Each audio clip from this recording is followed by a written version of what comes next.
కుటుంబాలకు దాదాపు 400 మందికి ఒక్కొక్కరికి 10,000 రూపాయల జీతాన్ని పెంచగలిగినాము అన్నటువంటి విషయం కూడా జగన్మోహన్ రెడ్డి గారి ప్రభుత్వమే చేసింది అని తెలియజేస్తున్నా. ఇలా చెప్పుకుపోతే ఎన్నైనా చెప్పవచ్చు. ఇన్ని మంచి పనులు చేసినటువంటి జగనన్న పాలనను ఆశీర్వదించవలసినటువంటి బాధ్యత మీ మీద ఉన్నది. మేము తప్పులు చేసి ఉంటే మాకు ఓటు వేయద్దండి. మాకు ఓటు వేయాల్సినటువంటి అవసరం మేము కోరుకోం.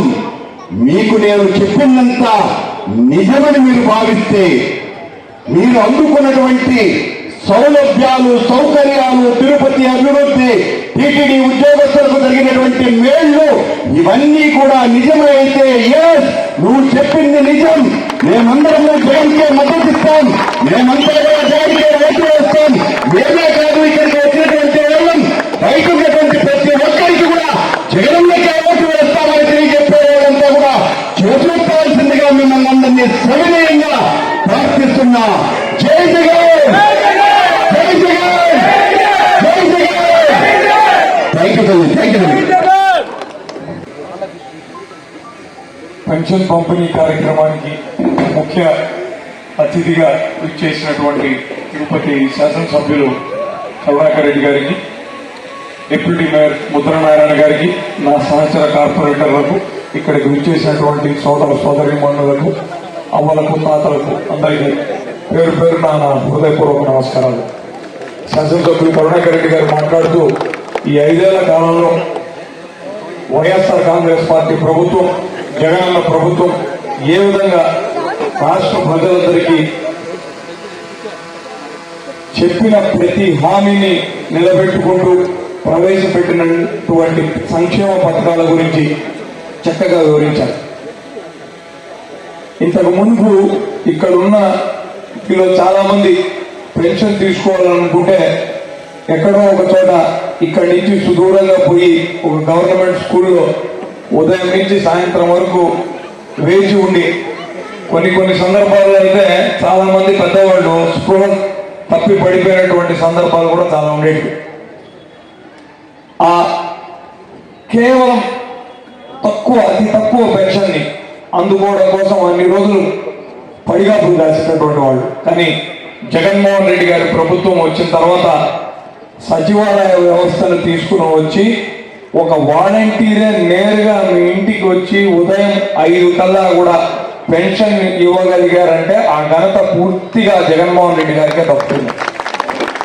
భవిష్యత్తులో వైఎస్ఆర్ కాంగ్రెస్ పార్టీ అధికారంలోకి రాకుంటే ఈ విధానం పోయి చంద్రబాబు ద్వారా మళ్ళీ మీరందరూ కూడా స్కూళ్ళకే వెళ్ళి పెన్షన్లు తీసుకోవడం కోసం కొన్ని రోజుల పాటు నిరీక్షించే రోజులు వస్తాయి. ఇంతగా ఇన్ని విధాలుగా మన సంక్షేమం గురించి ఆలోచించి మన వెన్నంటే ఉండి పెత్తందారుల పైన వసూలు చేసిన పన్నునంతా కూడా పేదవాళ్లకే ఖర్చు పెట్టినటువంటి జగన్మోహన్ రెడ్డి గారి వైపున నిలబడతారో లేదంటే చంద్రబాబు గారి వైపు నిలబడతారో మీరే ఆలోచించుకోవాల్సిందిగా తెలియజేస్తూ, సంక్షేమం గురించి ఆయన వివరించినంతగా మళ్ళీ నేను కూడా వివరించాలనుకోవట్లేదు. ఇక తిరుపతి విషయానికి వస్తే ఈ 2 ఏళ్లలో ప్రభుత్వం సంక్షేమానికి ఎంత పెద్ద పీట వేసిందో అభివృద్ధికి కూడా అంతే పెద్ద పీట వేసింది. తిరుపతిలో వేసినన్ని రోడ్లు మరెక్కడా దేశంలో వేయలేదు. ఒకే 1.5 సంవత్సరంలో రికార్డు స్థాయిలో 18 మాస్టర్ ప్లాన్ రోడ్లను, 7 ఫ్రీలెఫ్ట్లను, 5 స్లిప్వేలను, నగర సుందరీకరణలో భాగంగా కూడళ్లను అభివృద్ధి చేయడం, ఇలాంటివన్నీ కూడా కంటికి కనపడుతున్నాయి మనకు. తిరుపతిలో గతంలో ట్రాఫిక్ సమస్య ఏ విధంగా ఉండేది, ఈ రోజు ట్రాఫిక్ సమస్య ఏ విధంగా ఉంది. మీరు ఈ ప్రాంతానికి చాలా దగ్గరగా ఉన్నటువంటి 2 రోడ్ల గురించి చెప్తాను.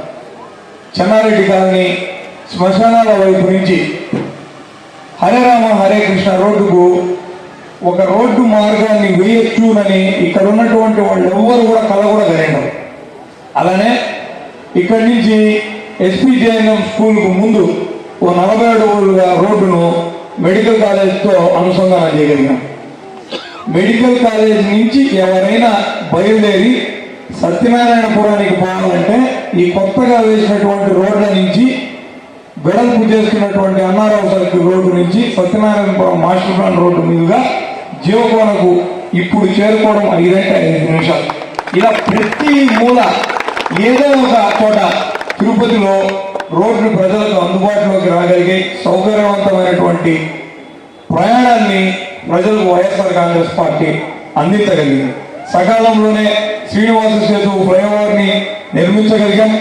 ఇది కాకుండా చెన్నారెడ్డి కాలనీలో కృష్ణనాయుడు కుంట పేరిట ఒక పాడుపడిపోయినటువంటి ఒక నీటి కోనేరు ఉండేది.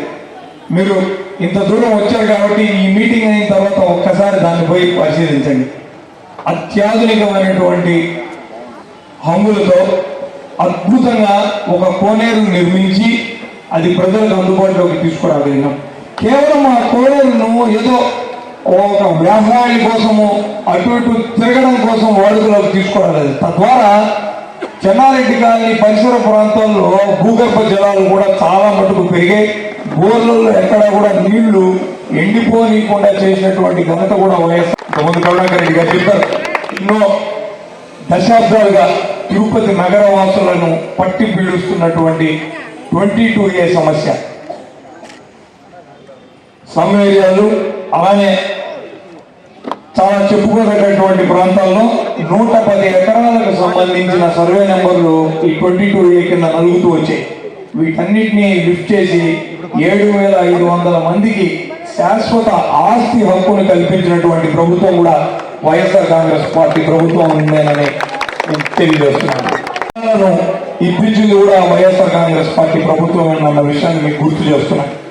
ఇవే కాకుండా ఆయన తిరుమల తిరుపతి దేవస్థానం అధ్యక్షులై టీటీడీ ఉద్యోగస్తులకు కూడా చిరకాల కళగా ఉన్నటువంటి ఇళ్ల పట్టాలను పంపిణీ చేయడం, అవుట్ సోర్సింగ్ ఎంప్లాయీస్ కి శాలరీలు పెంచడం, ఒకటా రెండా తిరుపతిలో కంటికి కనపడేటటువంటి అభివృద్ధి ఒకవైపు అయితే కంటికి కనపడకుండా ఎన్నో ఏళ్లుగా అపరిష్కృతంగా ఉన్నటువంటి సమస్యలను పరిష్కరించినట్టు కూడా కోకొల్లలు ఉన్నాయి. మీకు ఇంతగా ప్రతినిత్యం తిరుపతి నగర అవసరాలను గుర్తించి ఇక్కడ ఉన్నటువంటి ప్రజల సౌకర్యాల కోసం ఏ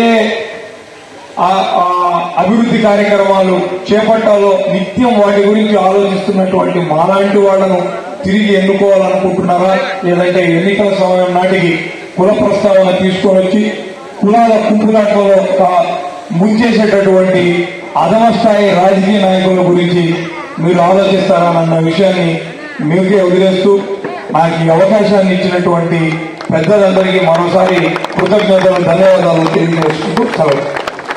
దుర్గా గారు, షహనాజ్ గారు, దుర్గా గారు, షహనాజ్ గారు మీరు బయట రండి.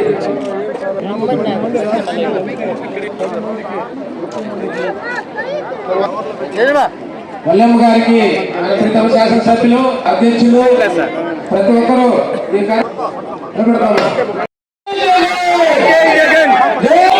పెన్షన్ తీసుకోవాలి తెలంగాణ వల్ల. జై